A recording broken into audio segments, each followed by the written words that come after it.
Hey guys, it's Jeremy here at Metal Music Meltdown, back with another video. We're here for today, guys, is the next installment of my ranking the albums of the big four of thrash.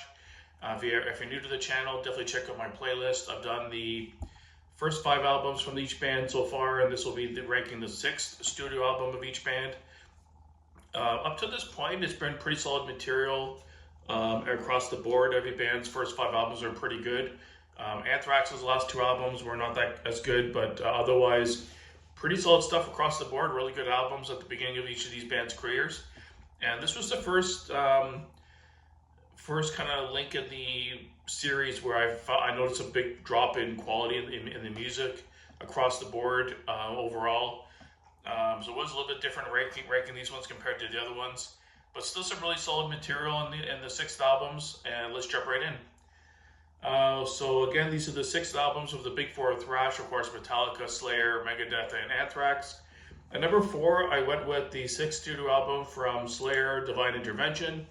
I know it might be blasphemy to put Slayer at the bottom of any list, but I just don't dig this album as much. It's one of my least favorite from Slayer. I don't go back to it hardly at all.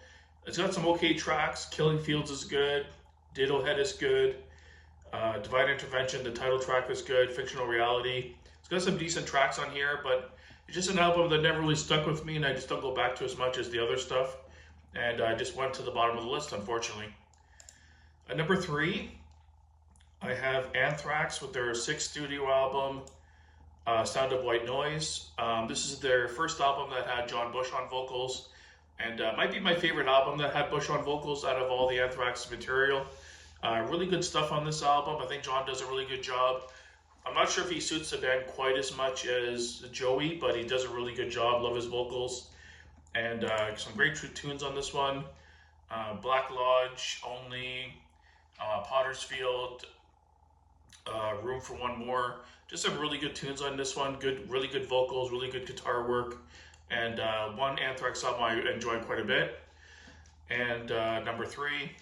And the number 2, I have Metallica Load, which a lot of people might be like, what the hell? But I actually enjoy this album. If you just kind of take it for what it is, just a good bluesy hard rock album, it's just a really good album. It's got some really good tracks on here. Of course, the 6th studio album from Metallica. Until It Sleeps I really dig. King Nothing is good. Bleeding Me is a really good tune. The Outlaw Torn at the end, the almost 10-minute, their kind of mini epic is really good at the end. Really dig that song as well. Thorn Within. Just some really good tunes on this album. I'm not sure why this album gets so much hate. It's clearly not as good as their first 5 albums, but it's definitely a big change in direction, more commercial sounding. But again, if you take it for what it is, I think if it had a different name on it, and it wasn't called a Metallica album, people would have a different opinion about it. But I think it's just a really good hard rock bluesy album. I really dig it. I think it's good. And number 1 has to be Megadeth's Euthanasia. I think this might have been my entry point to Megadeth. I remember listening to this when I was younger. This came out in '94, so I would have been 15. So it sounds about right. Either this one or maybe the previous album was my first introduction. I can't remember offhand. But I always dug Euthanasia. It's always been one of my top 5 or 6 Megadeth albums. And some really good tunes like Reckoning Day, Train of Consequences, The Killing Road, Addicted to Chaos is good.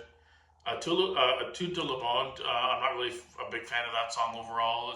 I don't really like that song, to be honest. But otherwise, some really good tunes on this one. The title track is really good as well. And yeah, out of these 4, was easily my number 1. So again, if you're new to the channel, definitely check out my playlist if you want to see the ranking of the debut albums of these bands, the 2nd albums, 3rd, 4th, etc. I'm probably going to keep the train rolling. I'll go with the 7th album. It's getting a little different getting it later into their catalog because its albums are not quite as strong. But I really enjoy comparing these albums of these 4 bands to see their progression and kind of the change in their music and the history. So thanks for watching, guys. Like I said, if you want to check out the other rankings of their previous albums, definitely check that out in the playlist. And thanks for watching, guys. Keep it metal.